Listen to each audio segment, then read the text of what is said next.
I built a railroad, made it run, made it race against time. Hey y'all. In between spots today, thought I'd cover this topic right quick.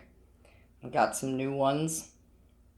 Uh, in fact, I'm gonna move in the house because it's freaking hot out here. Listening to some old music, one of my favorite things to do. Go to our little spot where we sit on the coffee pot. Alright. Let's see how this looks. We're good. Fuck it. Guys. Alright. Let's cover a topic or two. This was sent to me by an anonymous emailer. You know who you are, and you are fully appreciated. Not just your emails about attacks, but your friendship. Local woman injured in dog attack during a Florida vacation. This took place September 7th of 2021. Broward County, Florida. Plimpton woman injured in a dog attack while on vacation in Florida is hoping investigators track down the owner, who said she fled after the attack. Tate Beal was vacationing with her boyfriend and family last week. They had finished an airboat tour at the Everglades Holiday Park when she said an unleashed dog that had been let out of its owner's truck attacked her in the parking lot. I was scared. I was not expecting it at all. I didn't touch the dog. Didn't call the dog. It was very unprovoked. This is what she told Boston 25 News by Zoom Tuesday. It happened within a matter of seconds. He ran at me and grabbed my elbow. My boyfriend and his dad and uncle were trying to get the pit bull off of me by punching it and kicking it. The dog, believed to be a gray pit bull, had finally let go and run back to the owner, who then took off, leaving Beal in a pool of blood, waiting for an ambulance to the emergency room. The guy bolted. He didn't say anything, really. My whole elbow was kind of ripped apart. I don't really have skin there or anything, and a lot of my deep tissue was exposed and open for a long time. And it still is. Beal underwent treatment in Florida and returned home for further procedures. She'll return to the South Shore Hospital Thursday for another surgery to close her wounds and stop infection. As law enforcement in Broward County investigates the attack, Beal hopes the dog owner will be held accountable. It could happen to anyone else. Imagine if that were a 2-year-old or a little kid. That would have been a whole different story. So if that could be prevented in the future, that's all I really want. A senior at the Bridgewater State University, Beal said that her injuries have set her back in school and at work, but as she recovers, she's grateful that the attack wasn't any worse. I'm thankful I had people with me. If I didn't, it would have been much different. Jeez. So yeah, there's that. Fun. And I'm going to go ahead and cover this other older topic that is kind of funny and just goes to show how stupid these things are. I'm sick of the term guard dog. These things are just nothing but a fucking menace. Bear has been continuously bribing guard dog with deer bones so it can dig through the family's trash. Okay? So this dog is supposed to be keeping bears away from the trash at night, but that obviously didn't work. Canadian dog owner was left dumbfounded recently after he realized that a wild animal has outsmarted him to gain access to his trash. Jesse Jordan of Northern Ontario had his dog, I don't give a fuck about its name, stupid fucking name, 1 year raising him as his own pup after the mom had died 3 days after she who cares about that? Though the Mastiff Hound part Beagle looks cuddly, not to me, Jordan was hoping to enlist his pet as a guard dog to keep Bear away from his trash at night. One bear, however, clearly had another idea. In a series of tweets this week, Jordan revealed that his idiot furry son had successfully been bribed with a deer bone by a neighborhood bear on 3 separate occasions. The bear, he claims, exchanged the bone for a treat for a little quality time through the family's trash. I don't understand, a bear could just slaughter the dog, but while the first encounter seemed like an accident and the second prompted Jordan to look into bear deterrence, the third time he tells people he knew the bear was no dummy. I declared the bear my nemesis, which was probably pretty awkward for my dog to hear because, as someone pointed out in the thread, it's pretty clear that if the dog is friends with the bear at this point. Stupid.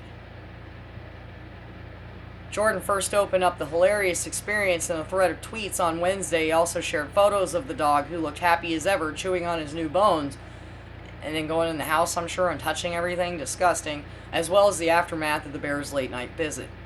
My idiot furry son has one job at night: bark at things to make them go away. Easy, right?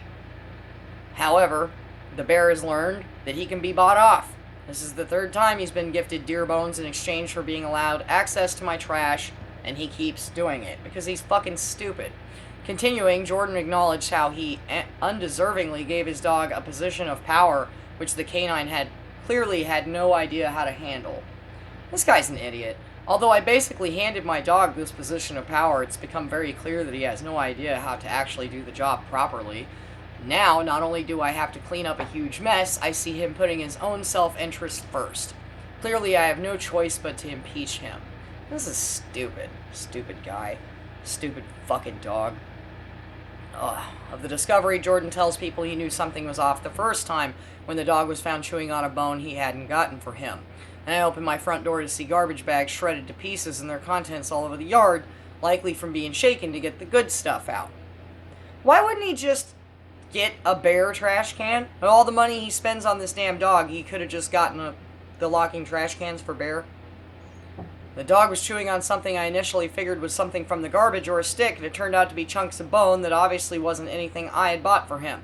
The second time, he says he was more cautious about a possible visitor going through his trash. When I went and peeked out the front door, the dog was on the step wagging his tail, garbage undisturbed.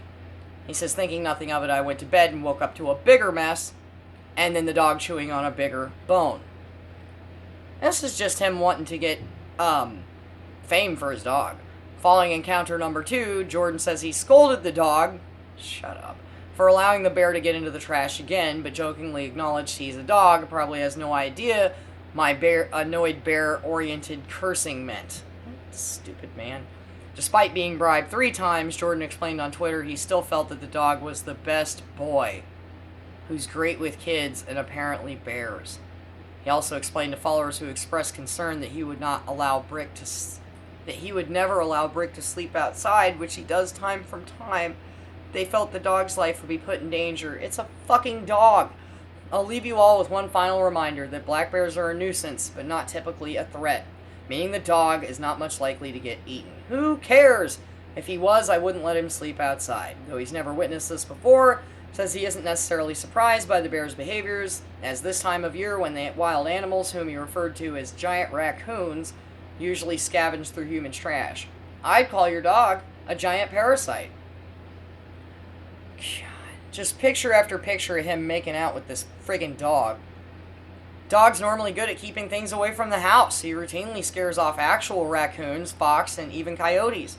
And as for how he plans to prevent encounter number 4 from occurring, fortunately the problem is going to get solved incidentally. I'm going to be buying a house about an hour and a half away, so I'm closer to the city. The dog will lose out on his bear buddy, but he'll be able to hang out with some of his furry siblings at a nearby dog park. Kill me now. God, what a dork. Seriously. Hate it. I hate it. Ugh. Anyways, there's some news for you this morning. Sorry about the light. And also, I am dressed to go to work. So, not dressed to impress. Dressed to work? I don't know. I thought I could come up with something clever, but I didn't. Anyways, here's a regular video for y'all. And I'm going to go ahead and throw this up. And I appreciate all of you. I hope everyone's having a great day. Stay safe. And, fuck Fluffy. And from the bottom of my dog-hating heart, I appreciate every one of you. And I appreciate your support, emails, and everything else. And as usual, if you guys have any topic suggestions, come across any recent news stories, anything like that, please send them my way. I'm finally starting to get some work and some business, and that's good because I need the damn money. But that gives me less time to do the research I usually would, so this is where I rely on you guys to help a sister out. So you run into some stuff, please shoot it my way. The email's always in the description. And as for usual, much love and thank everyone for everything y'all do and being here. Seriously. So, I'm out of here. Bye!